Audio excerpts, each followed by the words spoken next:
नमस्कार दोस्तों, मैं सूरज कुमार साव और इस वीडियो में हम लोग एक्सरसाइज 1.4 के क्वेश्चन नंबर 1 को डिस्कस करेंगे। दिया find the union of each of the following pair of set. हम लोग को क्या करना है, यहाँ पे जो भी सेट दिए उसका यूनियन निकालना है। जैसे x इक्वल टू दिया यहाँ पास 1 3 5 और y equal to 1 2 3।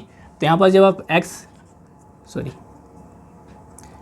x union y निकालेंगे तो x यूनियन y में क्या होगा, ऐसा एलिमेंट जो x में भी आ रहे हो और y में भी आ रहे हो, दोनों है ना, दोनों के एलिमेंट को x यूनियन y में लिखेंगे। तो ये कितना हो जाएगा आपका, यहाँ पे देखिए 1 3 5। तो सबसे पहले आप x के एलिमेंट को लिख लीजिए 1 3 5, ठीक है। अब यहाँ पास 1 दोबारा से आ रहा है तो दोबारा से इसमें नहीं लिखेंगे, ठीक है। 2 यहाँ पे आ रहा है, 2 अभी तक नहीं आया इसमें, तो 2 को लिख लेते हैं। और 3 आ चुका है ना, तो 3 को दोबारा से नहीं लिखेंगे। तो ये आपका क्या हो जाएगा, x union y। Second number देखते हैं, a इक्वल टू दिया a e i o u और b इक्वल टू दिया a b c। तो सबसे यहाँ पास क्या करना है आपको, a यूनियन b निकालना है। तो सबसे पहले आप क्या करेंगे, a के एलिमेंट को एज इट इज़ लिख देंगे, तो हो जाएगा a e i o u, ठीक है। अब यहाँ पे देखो a आ रहा है, a तो आ चुका है तो a को नहीं लिखेंगे। b यहाँ पे है, b अभी तक नहीं आया तो b को लिख लेते हैं। और c अभी तक नहीं आया तो c को भी लिख लेते हैं, ठीक है। तो ये आपका क्या हो जाएगा, a यूनियन b। अब यहाँ पे थर्ड नंबर देखते हैं, दिया a equal to x such that x is a natural number and multiple of 3। तो सबसे पहले a के एलिमेंट को लिखते हैं। a क्या दिया, नेचुरल नंबर होना चाहिए और मल्टीपल ऑफ 3। मल्टीपल ऑफ 3 मतलब कि ऐसे नंबर जो 3 के मल्टीपल हों। तो कौन कौन से हो जाएंगे, 3 6 9 12 15, इस टाइप के एलिमेंट है ना। और देखते हैं b इक्वल टू, b में क्या दिया, x such that x is a natural number और x इज़ लेस देन 6। मतलब x ऐसा नेचुरल नंबर लेना है जो 6 से छोटा हो। तो कौन कौन से नंबर आ जाएंगे, 1 2 3 4 5, ठीक है ना। इक्वल टू 6 नहीं बोला ना, तो 6 नहीं लेंगे। अब इन दोनों का हम लोग को क्या करना है, यूनियन करना है। अब यहाँ पे तो बहुत सारे एलिमेंट आ रहे हैं, तो यूनियन में भी क्या होगा, बहुत सारे एलिमेंट आएंगे। तो ये हो जाएगा a union b equal to, सबसे पहले क्या करते हैं हम लोग, b के एलिमेंट को लिख लेते हैं ना।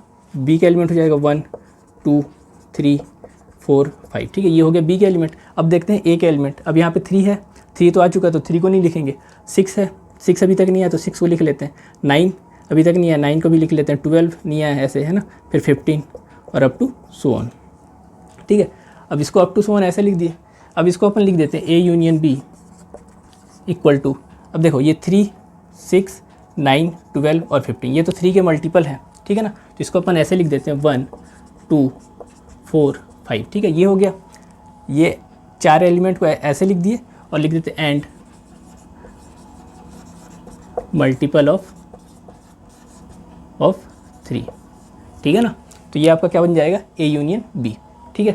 अब देखते हैं इसका फोर्थ नंबर। ये दिया है fourth number, a equal to दिया x such that x is a natural number and x is greater than 1 and less than or equal to 6। और b इक्वल टू दिया x such that x is a natural number and x is greater than 6 and less than 10। तो सबसे पहले a के element को लिख लेते हैं। a का एलिमेंट कैसा हो जाएगा, a क्या है, नेचुरल नंबर है और x जो है वो 1 से बड़ा है और 6 से छोटा या 6 के बराबर है। तो सबसे पहले आ जाएगा आपका 1, तो आएगा नहीं क्योंकि 1 के इक्वल नहीं है ना ये। तो ये कहाँ से शुरू होगा, 2 3 4 5 और 6 के इक्वल भी है तो 6 भी आ जाएगा यहाँ पास, ठीक है। और b इक्वल टू क्या आ जाएगा, b दिया x जो नेचुरल नंबर और x जो है वो 6 से बड़ा है और 10 से छोटा है। तो 6 से बड़ा है मतलब कि क्या होगा, 7 8 और 9, और 10 से छोटा है इसलिए 10 नहीं आएगा। अब यहाँ पे निकाल लेते हैं a union b। a union b में सबसे पहले आप क्या करेंगे, a के एलिमेंट को एज इट इज़ लिख देते हैं। ये हो जाएगा 2 3 4 5 6, ठीक है। अब यहाँ पे देखते हैं 7, यहाँ पर अभी तक तो 7 आया नहीं है तो 7 यहाँ पे आ जाएगा। 8 भी अभी तक नहीं आया है और 9 भी नहीं आया है, ठीक है। तो ये हो जाएगा आपका a यूनियन b। अब देखते हैं fifth number, a equal to दिया 1 2 3 और b इक्वल टू दिया 5। 5 मतलब क्या, एम्प्टी सेट। एम्प्टी सेट मतलब कि इसमें कोई भी एलिमेंट नहीं आ रहे हैं। तो सबसे पहले आप क्या करोगे, a यूनियन b में सबसे पहले तो a के एलिमेंट लिख दोगे। ये हो जाएगा 1 2 3। अब 5 में तो कोई भी एलिमेंट नहीं आ रहा है तो यहाँ पास भी क्या हो जाएगा, मतलब 3 के आगे कुछ नहीं आएगा, ठीक है ना।